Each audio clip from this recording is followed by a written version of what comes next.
Power Africa is launching the Transmission Financing Handbook. Why is transmission financing important to Power Africa's overall energy access strategy?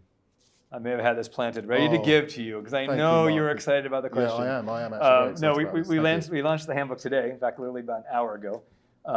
It kind of goes into the larger conversation we just said.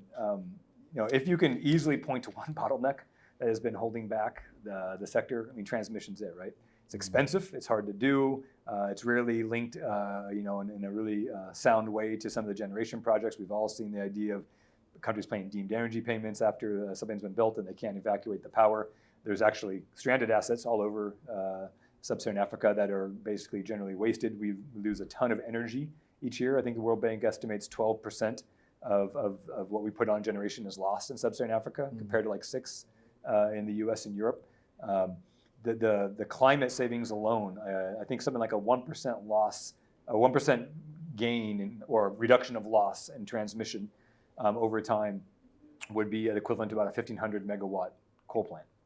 So just by getting better and more efficient what we do, so we need to make them more efficient, we need more of them, but more importantly, and what the book is getting at, is we need to find new ways of finance them. They're really expensive. Yeah. And if, in other parts of the world, you can get private capital to do that. So, in my mind, why would you as a government want to take on this tremendous cost? You have so many spots you need to put your treasury, social services and so forth, things that you have a really hard time finding a sustainable business model to support. This isn't one of them. Now, it's hard, and then a lot of good people, and there's some good examples there to get it done.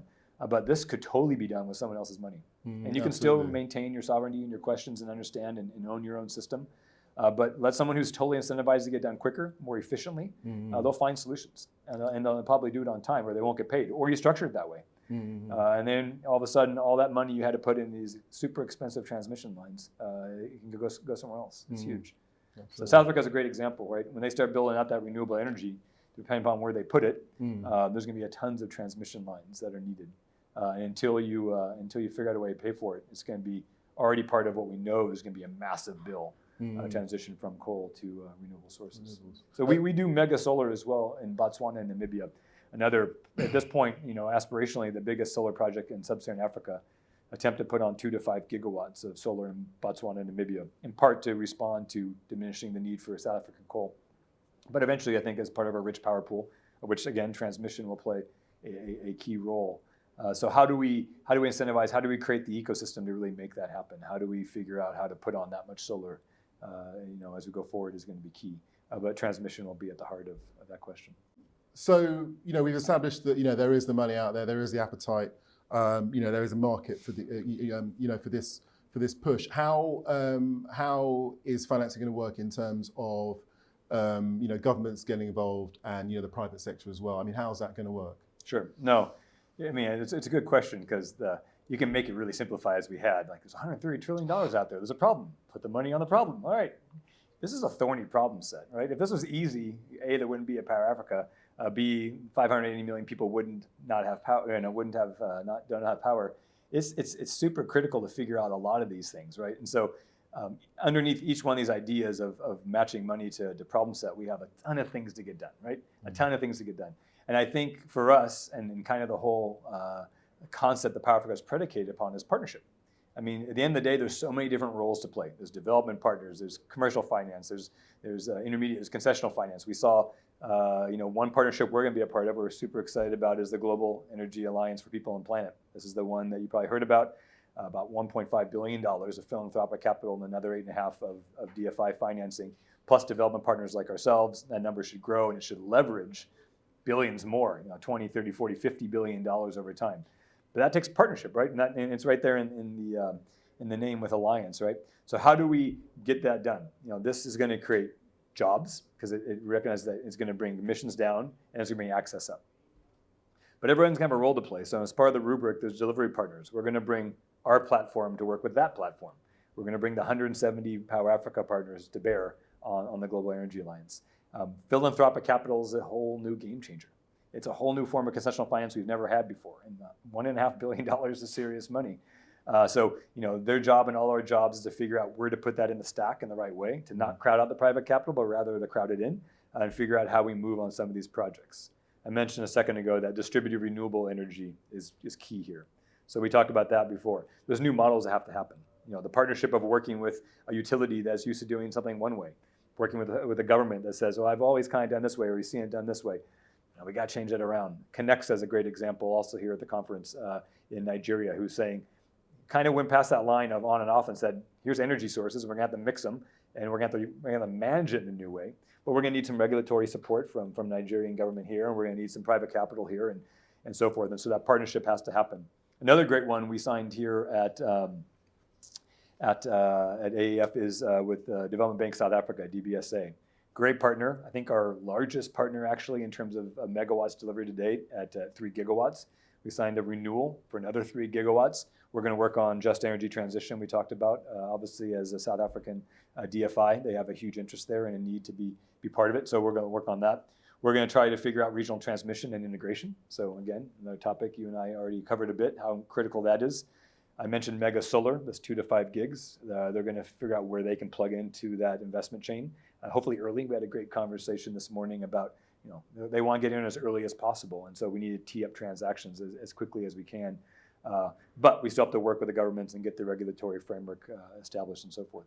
And then institutional capital. So part of that 130 trillion is these big pools of capital we've been dreaming about in the sector in sub-Saharan Africa. Pensions, institutional investors who can really truly bring big sums, patient capital over long term.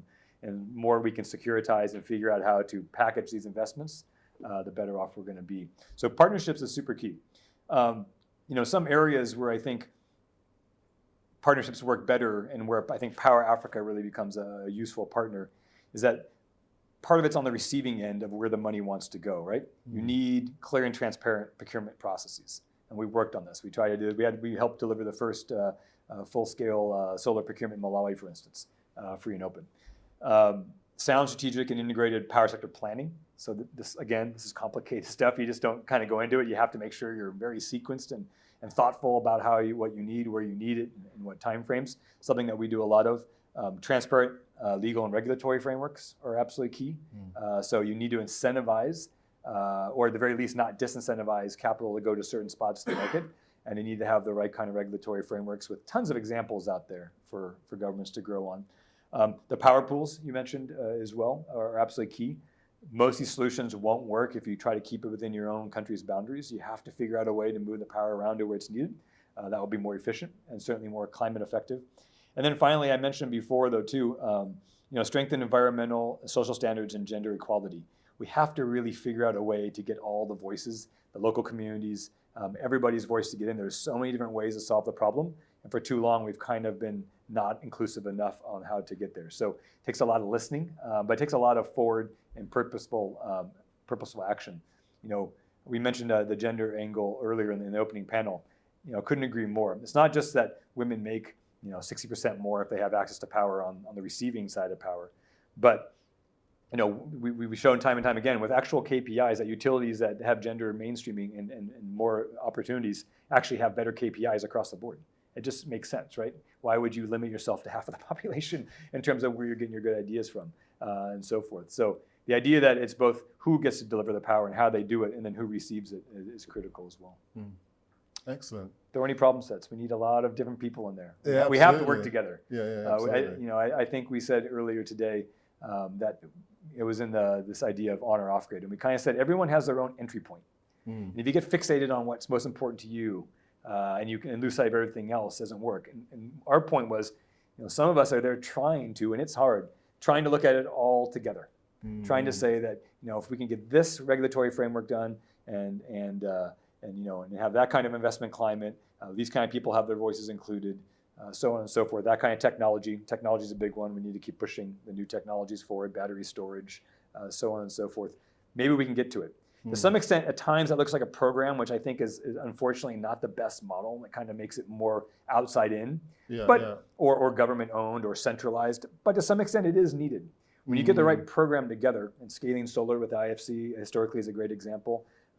You get enough of those pieces working in tandem, all of a sudden you see the sum of the parts. Right? Yeah, absolutely. It's not just you're doing some good work on regulatory framework and you had a workshop, right? And you did a decent loan here, and we're really great that you developed this wind park here. But all of a sudden we say, if you work all together, you kind of start seeing that everyone's doing their competitive advantage. Yeah. It's way more than some of its parts. Absolutely. And it's the only way to get to the complication. Yeah. And also, I mean, you touched upon trying to incentivize the different parties so they're getting something out of themselves. Yep. Yeah.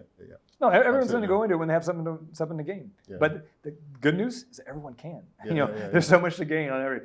Governments want to deliver power to their people. They want to get those access rates up. They want to spur industrial growth. They want to do it in the rural areas. They want to do it in the urban areas. Developers need to move money. We talked about $130 trillion that now needs a home. That has to make sure it meets climate goals. So investors need to push money through. They have to get the throughput. Governments, partners. We have strategic alliances. We want to see strong, healthy regional power pools to make sure that everyone has the ability to support their own population. So everyone's got something they can get out of this easily. It's not like you're searching for wins. It's just a matter of saying, well, we all agree. We might disagree on some of the ways to get there, but let's agree that we need to get there. We will get there. And now let's roll up our sleeves and find out, what's the best way to do this technically or this or that. But I haven't even mentioned, to some extent, the amount of expertise, experience, and capital that's going to come from the private sector here to get this done is immense. Right? I mean, we're very excited on the Power Africa side, a little bit parochial, of course, about what the U.S. private sector can bring. But there's so many examples, especially in clean energy, of just innovative programs. And we're going to tap into those hubs. We're going to figure out ways to find the right hubs in the U.S. And connect them to the continent and figure out how we have not only learning, but capital, experience, and resources going back and forth. Hopefully enshrined in contracts because those are sustainable. Again, then you got two people saying we have a win-win. You don't go into a contract unless you feel like you have something to gain. Absolutely. Very exciting times. Yep. Thank you very much for joining us. Yep. Enjoy the book.